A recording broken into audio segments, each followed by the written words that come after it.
സ്ത്രീക്ക് താല്പര്യമില്ലെങ്കിൽ ഗർഭം തുടരാൻ നിർബന്ധിക്കരുതെന്ന് സുപ്രീം കോടതി. ഗർഭം തുടരുന്നതിൽ സ്ത്രീയുടെ തീരുമാനം പ്രധാനമാണ്. ഗർഭം തുടരാൻ സ്ത്രീകളെ ഒരു തരത്തിലും നിർബന്ധിക്കരുതെന്നും കോടതി നിരീക്ഷിച്ചു. 15-കാരിയുടെ ഗർഭഛിദ്രത്തിന് സുപ്രീം കോടതി അനുമതി നൽകി. ആർ അച്യുതൻ ഡൽഹിയിൽ നിന്നും വിവരങ്ങളുമായി ചേരുന്നുണ്ട്. അച്യുതൻ, വളരെ നിർണായകമായ ഒരു നിരീക്ഷണമാണ് കോടതി മുന്നോട്ട് വച്ചിരിക്കുന്നത്, അല്ലേ? 15 വയസ്സുകാരിയുടെ ഗർഭഛിദ്രത്തിന് അനുമതി തേടി പെൺകുട്ടിയുടെ അമ്മ നൽകിയ അപേക്ഷയിലാണ് ഈ സുപ്രീം കോടതിയുടെ സുപ്രധാനമായിട്ടുള്ള ഒരു നിരീക്ഷണം ഉണ്ടായിരിക്കുന്നത്. അതായത് സ്ത്രീക്ക് താല്പര്യമില്ലെങ്കിൽ ഗർഭം തുടരാൻ നിർബന്ധിപ്പിക്കരുത്. ഒപ്പം തന്നെ ഈ കാര്യത്തിൽ സ്ത്രീയുടെ തീരുമാനം, തീരുമാനമാണ് പ്രധാനപ്പെട്ടത് എന്നുള്ള നിരീക്ഷണവും ജസ്റ്റിസ് BV നാഗരത്നയുടെയും ജസ്റ്റിസ് ഉജ്ജൽ ബുയൻ എന്നിവരടങ്ങിയ ബെഞ്ച് നിരീക്ഷിക്കുകയുണ്ടായി. സ്ത്രീയുടെ താല്പര്യത്തിന് വിരുദ്ധമായി ഒരു കോടതിയും ഗർഭം ധരിക്കാൻ നിർബന്ധിപ്പിക്കരുത്.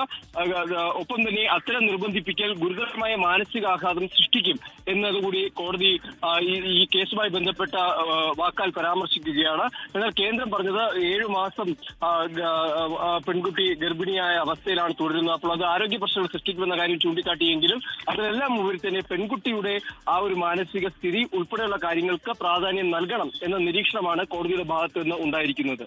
സുപ്രധാന നിരീക്ഷണം തന്നെയാണ്. സ്ത്രീക്ക് താല്പര്യമില്ലെങ്കിൽ ഗർഭം തുടരാൻ നിർബന്ധിക്കരുത് എന്നാണ് സുപ്രീം കോടതി നിരീക്ഷിച്ചിരിക്കുന്നത്. വിവരങ്ങൾ നൽകുകയായിരുന്നു ആർ അച്യുതൻ.